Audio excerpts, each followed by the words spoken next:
اعوذ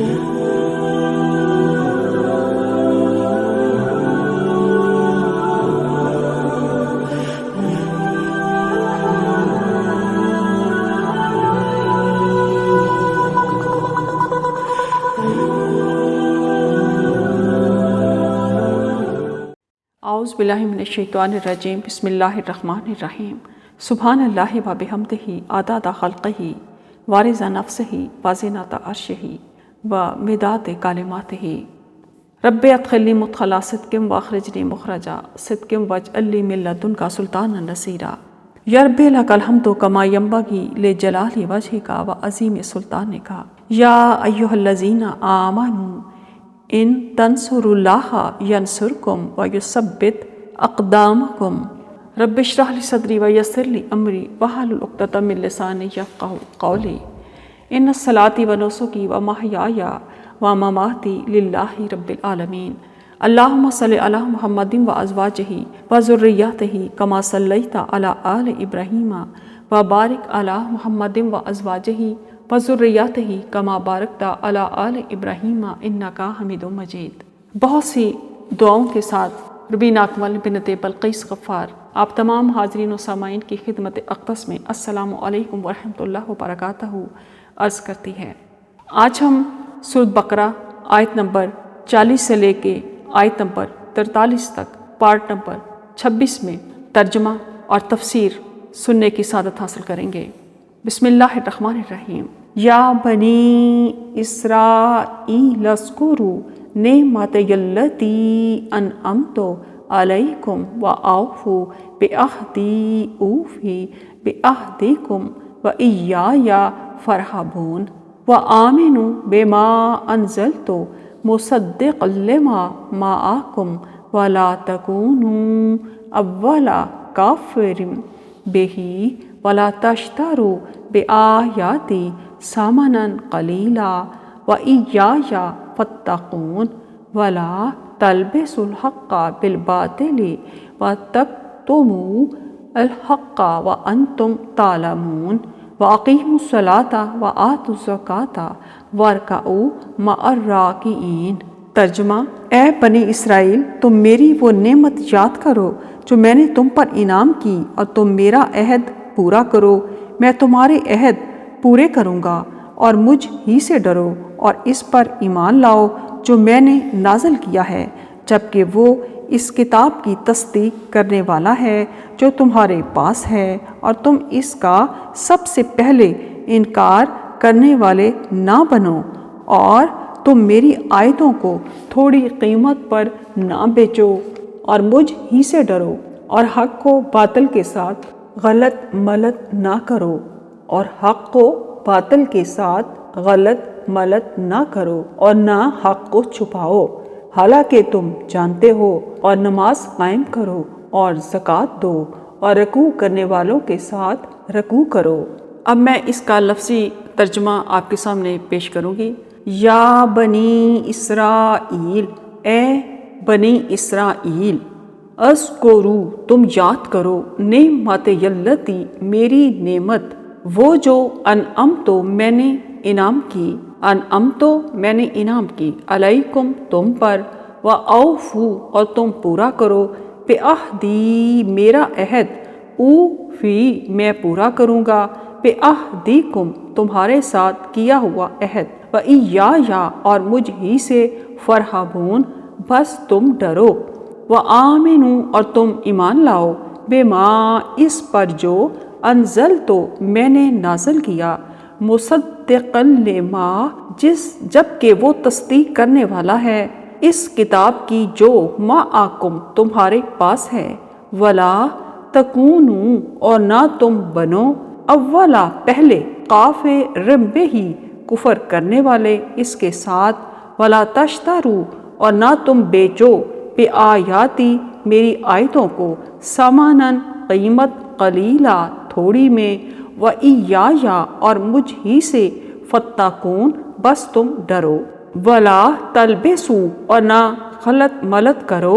الحق، حق کو، بالباطل، باطل کے ساتھ، وتکتموا، اور مت چھپاؤ، الحق، حق، کو وانتم اس حال میں کہ تم تعلمون جانتے ہو واقیموا الصلاۃ اور قائم کرو نماز وآتوا الزکاۃ اور دو زکوٰۃ وارکعوا اور رکوع کرو مع الراکعین رکوع کرنے والوں کے ساتھ۔ ہم اب اس کے ترجمے کی طرف آتے ہیں۔ اے بنی اسرائیل تم میری نعمت یاد کرو جو میں نے تم پر انعام کی۔ معزز سامعین، بنی اسرائیل سے یہاں پہ خطاب آتا ہے، اور اس سے پہلے عوام الناس سے عام خطاب تھا کہ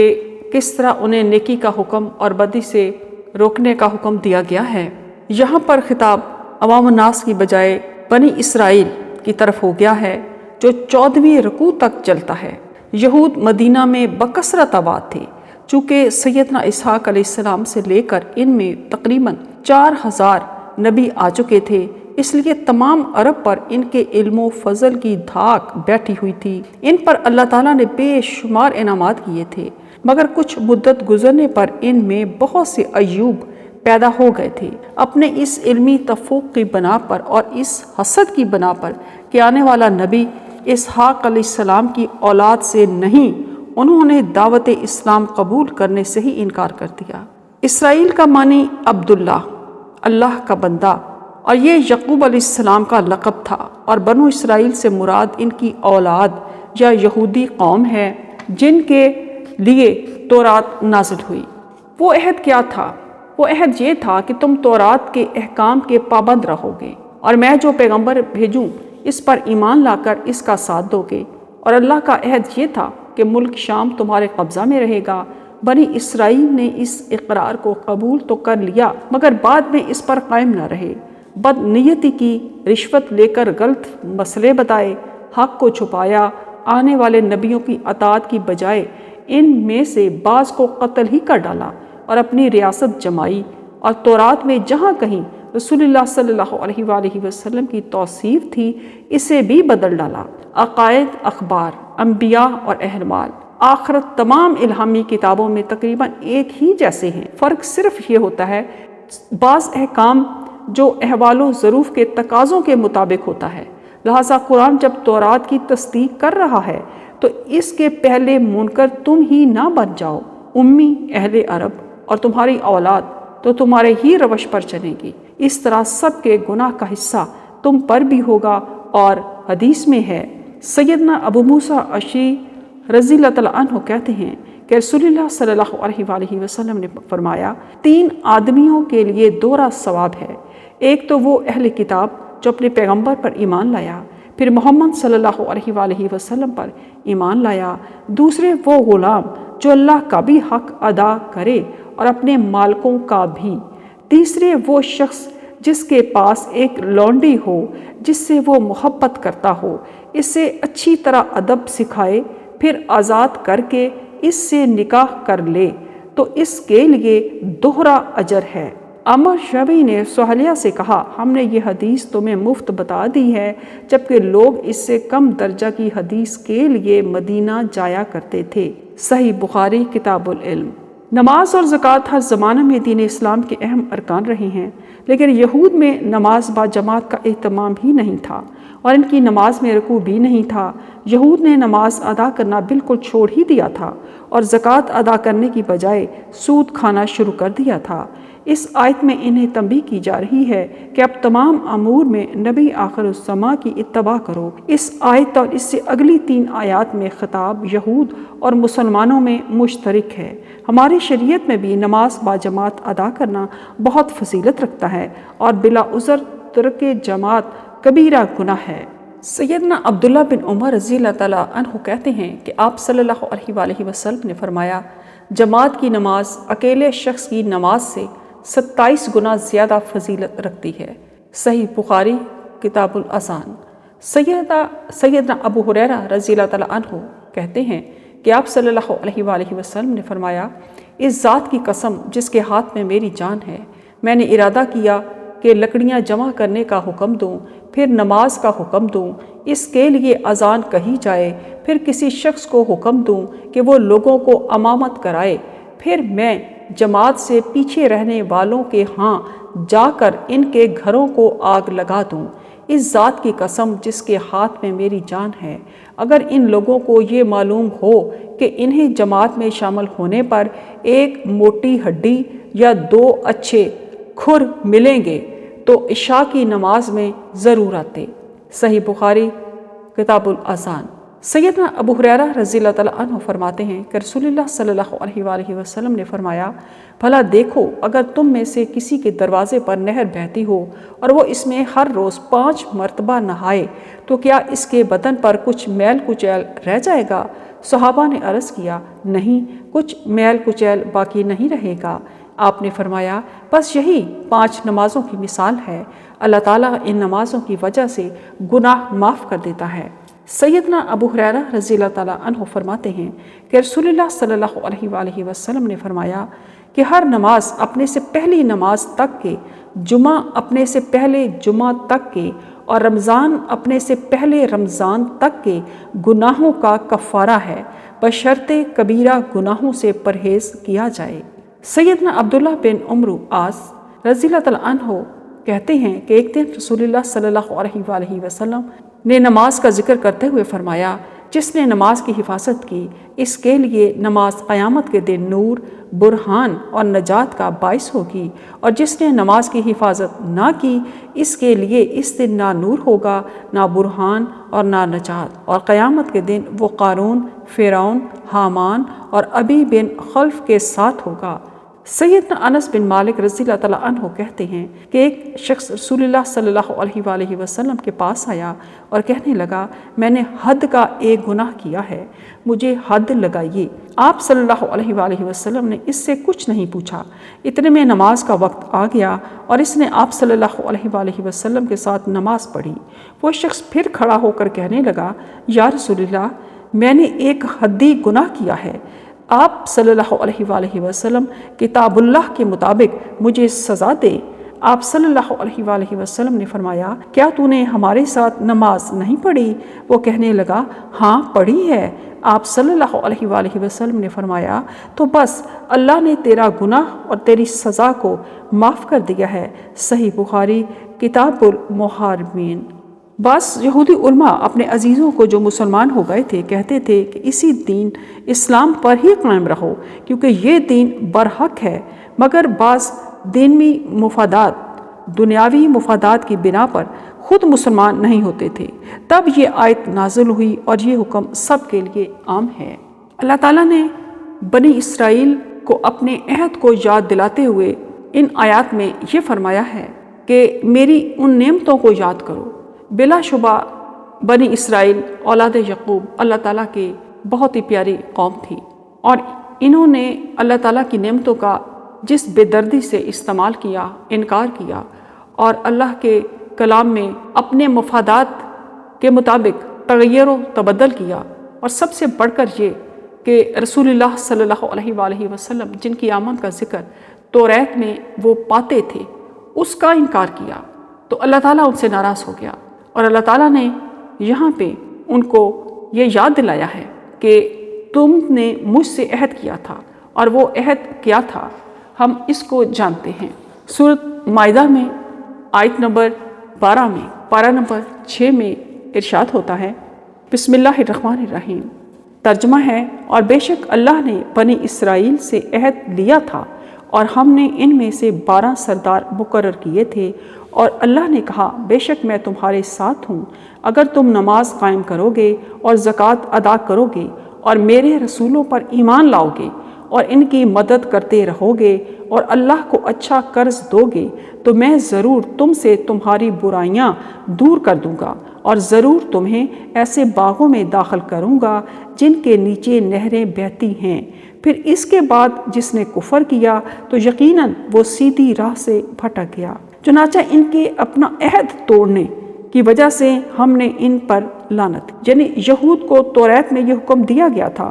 کہ جب محمد عربی صلی اللہ علیہ وآلہ وسلم تمام نسل انسانی کی طرف اللہ کے رسول کی حیثیت سے مبعوث کیے جائیں تو وہ آپ صلی اللہ علیہ وآلہ وسلم کی پیروی کریں۔ یہ بات قرآن کریم میں بھی سورۃ اعراف 157 آیت میں بھی کہی گئی ہے، مگر انہوں نے عہد شکنی کی۔ ارشاد ہوتا ہے، یعنی وہ لوگ جو اس رسول امی نبی محمد صلی اللہ علیہ وآلہ وسلم کی پیروی کرتے ہیں، جس کا ذکر وہ اپنے ہاتھ تورات اور انجیل میں لکھا پاتے ہیں، وہ انہیں اچھے کاموں کا حکم دیتا ہے اور انہیں برے کاموں سے روکتا ہے، اور وہ ان کے لیے پاکیزہ چیزیں حلال کرتا ہے اور ان پر ناپاک چیزیں حرام ٹھہراتا ہے، اور ان پر سے ان کے بوجھ اور وہ طوق اتارتا ہے جو ان پر تھے۔ چنانچہ جو لوگ اس پر ایمان لائے اور انہوں نے اس کی تعظیم کی اور اس کی مدد کی اور اس نور ہدایت کی پیروی کی جو اس پر نازل کیا گیا، وہی فلاح پانے والے ہیں۔ یہودیوں کے بارے میں، بنی اسرائیل کے بارے میں اللہ تعالیٰ نے آیت نمبر 13 سورۃ مائدہ پارہ نمبر 6 میں یہ بھی ارشاد فرمایا ہے کہ وہ کلمات کو ان کے موقع و محل سے بدل ڈالتے ہیں، اور جس چیز کی انہیں تاکید کی گئی تھی اس کا ایک حصہ انہوں نے بھلا دیا۔ اسی طرح نصارہ کے بارے میں حکم ہوتا ہے آیت نمبر 14، اور جن لوگوں نے کہا بے شک ہم نصارہ ہیں، ان سے ہم نے عہد لیا تھا، پھر جس چیز کی انہیں تاکید کی گئی تھی اس کا ایک حصہ انہوں نے بھلا دیا۔ نصارہ کو بھی انجیل میں یہ حکم دیا گیا تھا کہ جب محمد رسول اللہ صلی اللہ علیہ وآلہ وسلم تمام نسل انسانی کی طرف اللہ کے رسول کی حیثیت سے مبعوث ہوں تو وہ سب آپ پر ایمان لائیں اور آپ کی پیروی کریں۔ پھر اس کے بعد اللہ تعالیٰ نے بنی اسرائیل کو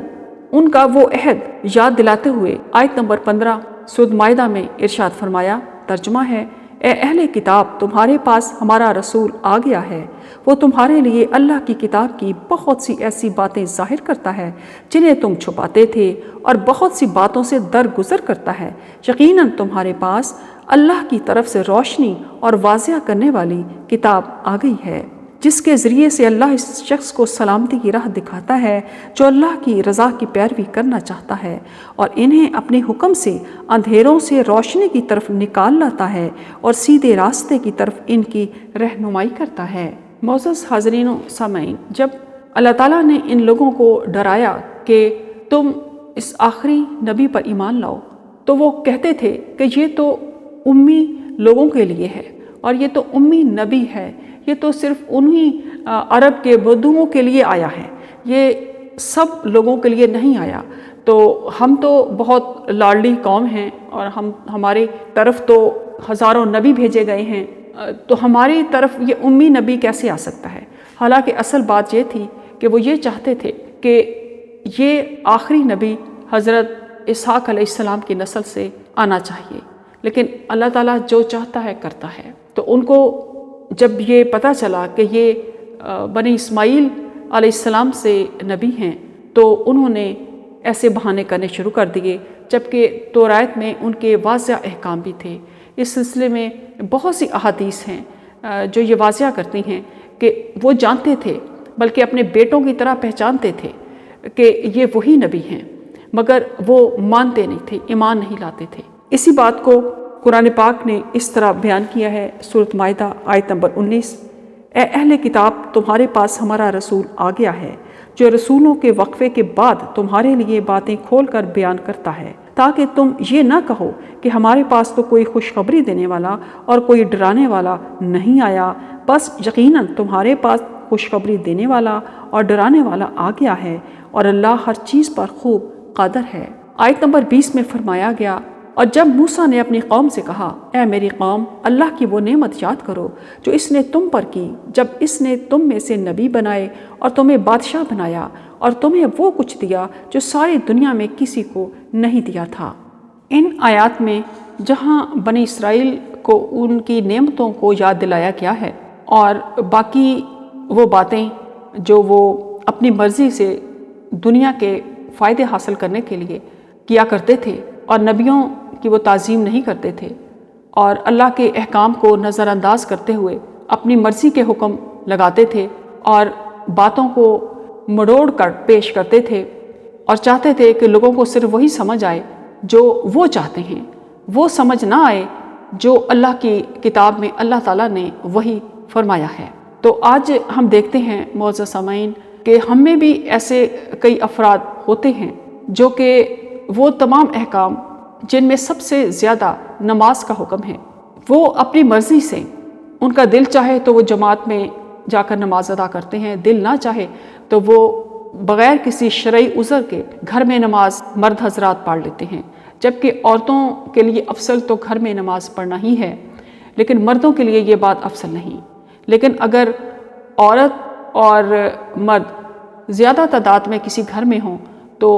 اور مسجد بھی دور ہو تو وہاں پہ مردوں کو چاہیے کہ وہ اپنے گھر میں جماعت کرا لیں اگر کوئی شرعی عذر نہ ہو۔ تو اس سلسلے میں ہر آیت میں امت محمدیہ کو بھی سبق ہے کہ ہم بھی اپنے نبی صلی اللہ علیہ وآلہ وسلم کی پیروی کریں اور قرآن پاک کے احکام اور سنت نبوی سے الگ سے اپنی ذاتی رائے سے کوئی ایسا اصول وضع نہ کریں جو اپنے لیے بھی گمراہی کا باعث ہو اور دوسروں کو بھی گمراہ کرے۔ ہمارے لیے اسوہ حسنہ نبی کریم صلی اللہ علیہ وآلہ وسلم کی ذات اقدس ہے، اس کے بعد اہل بیت ہیں اور پھر خلفاء راشدین، جو تمام صحابہ کرام جو نبی کریم صلی اللہ علیہ وآلہ وسلم کے احکام کے مطابق جنہوں نے زندگی گزاری اور جنہوں نے احکام قرآن کے مطابق زندگی گزاری، ہمارے لیے وہی اصل راہ ہیں۔ اور اس کے علاوہ اگر ہم کوئی اپنے سے کوئی راستہ نکال لیتے ہیں تو وہ ہمارے لیے بدعت کے علاوہ کچھ نہیں، جس کی گواہی نہ قرآن میں ہے اور نہ رسول اللہ صلی اللہ علیہ وآلہ وسلم کی زندگی میں، نہ اہل بیت کی زندگی میں اور نہ صحابہ کرام کی زندگی میں۔ صدق اللہ العظیم، صدق اللہ۔ اللہم صل علی محمد وعلی آل محمد كما صليت على إبراهيم وعلى آل إبراهيم إنك حميد مجيد۔ اللهم بارك على محمد وعلى آل محمد كما باركت على إبراهيم وعلى آل إبراهيم إنك حميد